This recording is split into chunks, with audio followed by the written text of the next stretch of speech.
Hi everyone, this is Mr. Ballard, the head of music, and in this video I will present to you the content and what is expected on the NCFE Music Technology course.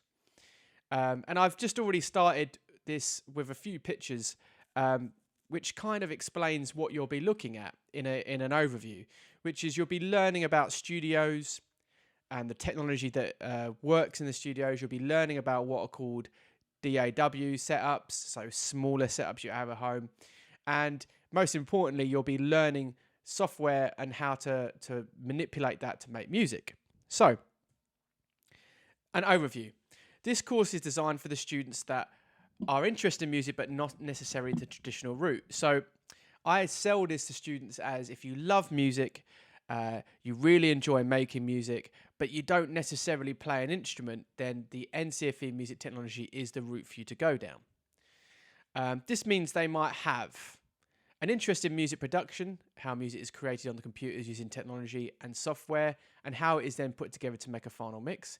So if you've really enjoyed our music technology units when we run those at Key Stage 3, if you've ever been interested in music production at home, writing your own tunes using GarageBand, etc., then this is the perfect course for you. An interest in music that is predominantly made using technology, house, dance, dubstep, grime, etc. Now, unfortunately, that does seem to account for the majority of students love that horrible grime music, the dirge.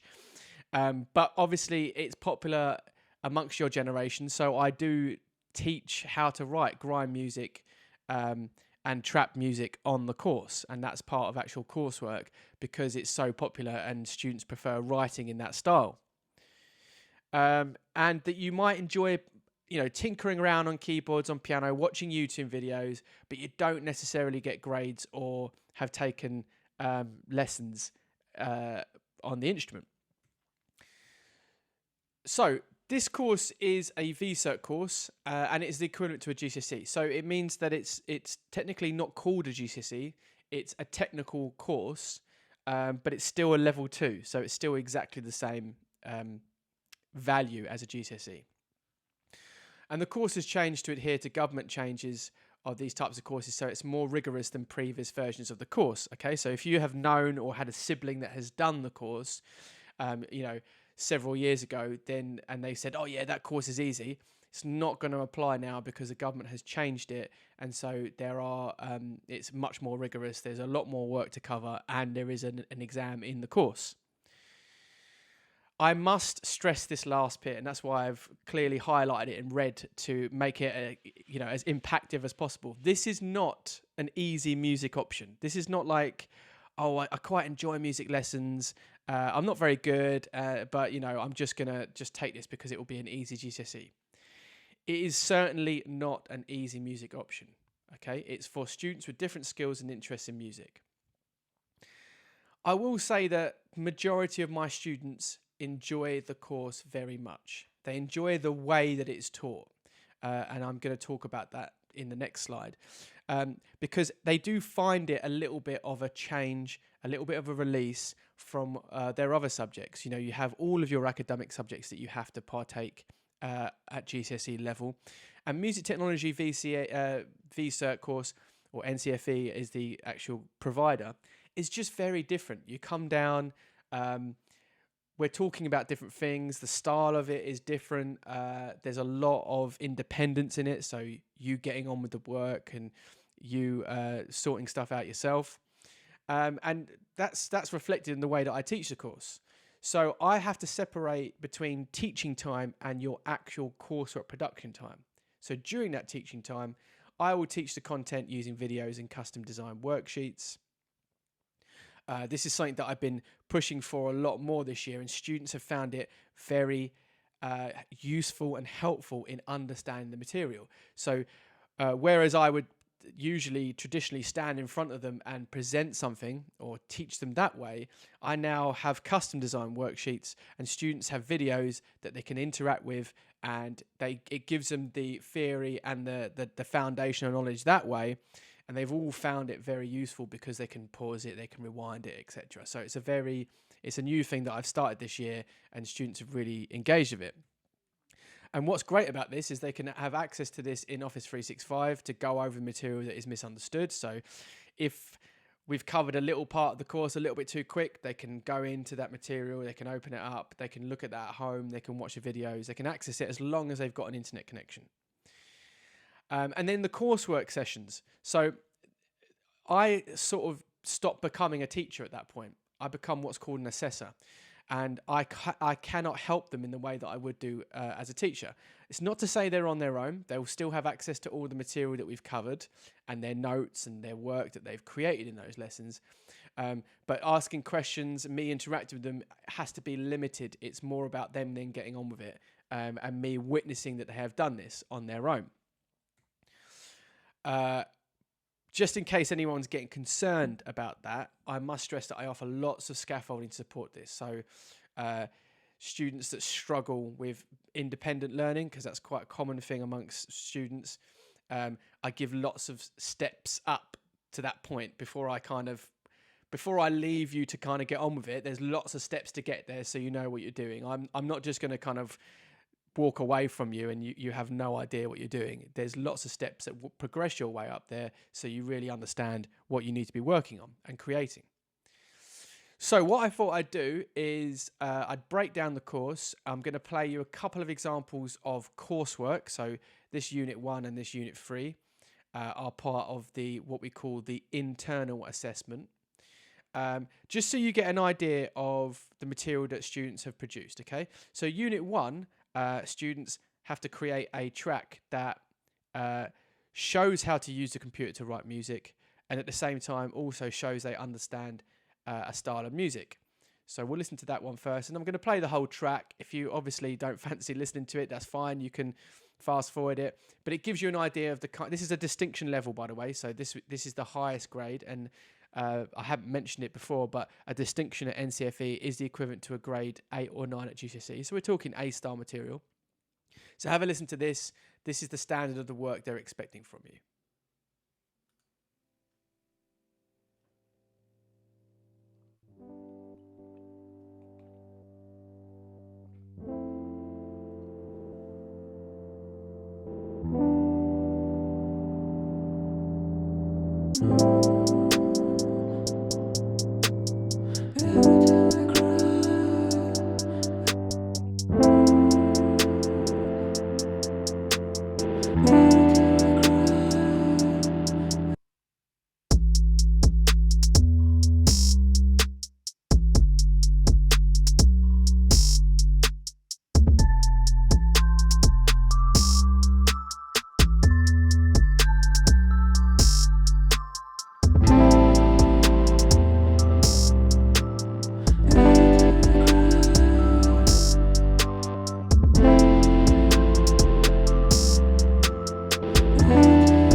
Okay, so that track, everything about that track it's simple musically, but what it's doing with the technology, what it's doing with mixing techniques and stuff is quite advanced, and that's why it would score such a high grade. And it taps into that genre very well. It's quite a good example of the style it's trying to recreate. Okay, so that would score a distinction, and that covers Unit 1 and 2, the work they have to do around that. Now, the coursework forms 50% of your final grade. And that, that's a fantastic opportunity as a student, because it means that you have complete control of the outcomes. If you're, work really hard and you're really enthusiastic and really trying your best, then you're going to get a good grade. Simple as. And it just gives you that opportunity to control your grade. And I think a lot of the courses don't have that now at Key Stage 4. And so having a subject that does have a component that you have ultimate control about is really, really positive. And then we have 2 exams. And the exams themselves are actually quite nice exams. And what I mean by that is the practical exam here, which is 35%, is you actually making a track in exam conditions. But when I say making a track, they send you audio files and you have to edit it. You have to show all your skills of using the software that you've learned over the 2 years. And then you do some mixing, you write some parts for it, and then you create a final track that you then send off. So actually only 15% of the course is a kind of sit-down written exam. And that's this one here, the written test. So this practical test, students actually really enjoy. They understand it really well. And if you've done really well on your internal assessment, your coursework, then you really understand the skills that you need to use for the practical test. So,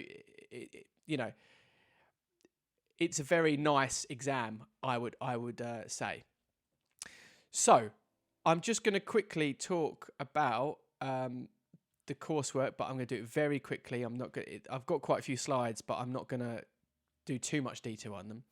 So what you heard, the first track I played was an example of Unit 1 and Unit 2. Okay, you do have different paperwork that comes with those, and I'll talk about those when I get onto the slide. And you also heard studio recording. Okay, so if we go on to those, Unit 1, it tends to follow this format, and I'm not going to go into detail for each unit, but basically you tend to have to do a first learning objective is you doing some sort of research, demonstrating you understand the knowledge, the content, and I obviously teach that content to you. You then practically explore it, so you create a piece that uses all this theory that you've been discussing, and then you reflect on how good it is. And if you look at all the different units, it's exactly the same thing. Unit 2, I need to revise or do some research into a style of music. I need to create a piece in that style of music, and I need to reflect on how successful it is. If I look at Unit 3, I need to plan a recording session. I need to actually record the session. I then mix the session, and then I think about how my final example. And Unit 4 is a similar sort of thing. Understanding different sound creation techniques, plan and undertake a sound creation according to a brief, and then review the outcomes. So just going back, so Unit 1 and 2 is you creating a track, and you've heard an example of that. Unit 3 is a recording, so learning how to use microphones and how to use a studio. And Unit 4 is you get given a clip, and you have to create what's called Foley. So if you've got someone walking on the clip, then you have to create the sound effects of their footsteps, etc. So it's looking at music supporting a visual in a different way. Okay, it can be sound effects like a door slamming. You have to get a door sample and get that lined up. You have to record a vocal in time with the person speaking on the clip. So there's a few different skills for that one for Unit 4. Now, so that's the end of it so far. I try to predict the typical questions I get every year. Now, I must stress this is an immensely popular course. That's the word I was looking for. It's just risen in size kind of exponentially over the last few years. The first year we ran it, we had 30 sign up to do it in year 10.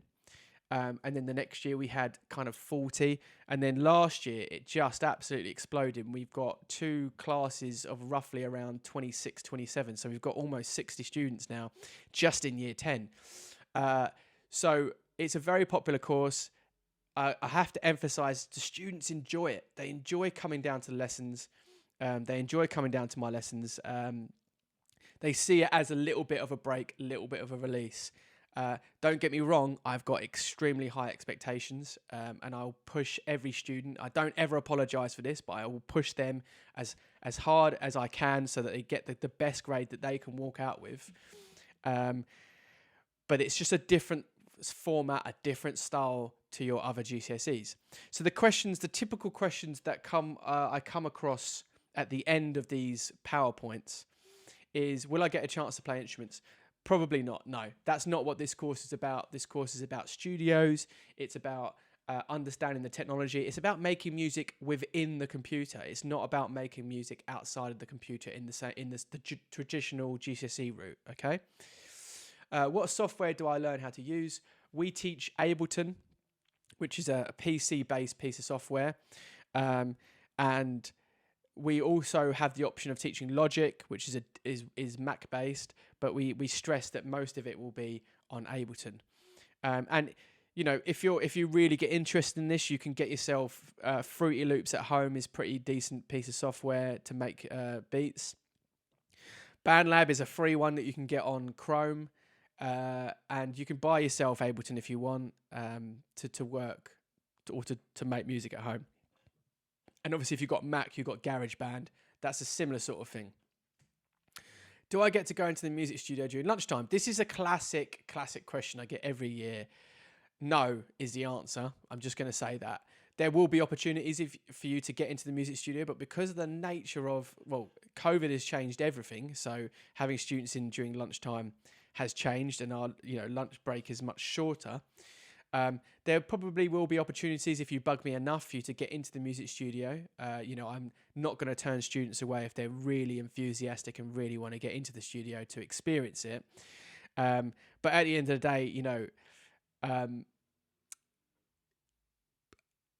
can't have 60 students all wanting to go down the studio during lunch. So I have to kind of, work that one as I see fit. Okay. Can I work on music at home or outside of school? Yes is the answer to that. However, I have to be a witness to your work that you create for the course.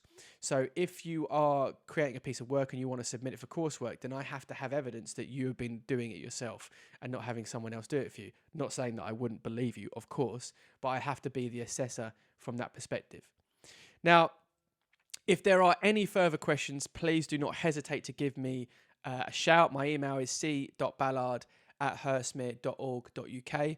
Drop me a line if there's any questions. I hope I've covered everything. I did kind of say how enjoyable people find the course at the start of these questions, and I will emphasize that. I will leave it at that. It's a tough course. There's a lot of work, but it is very enjoyable, and students tend to value it a lot.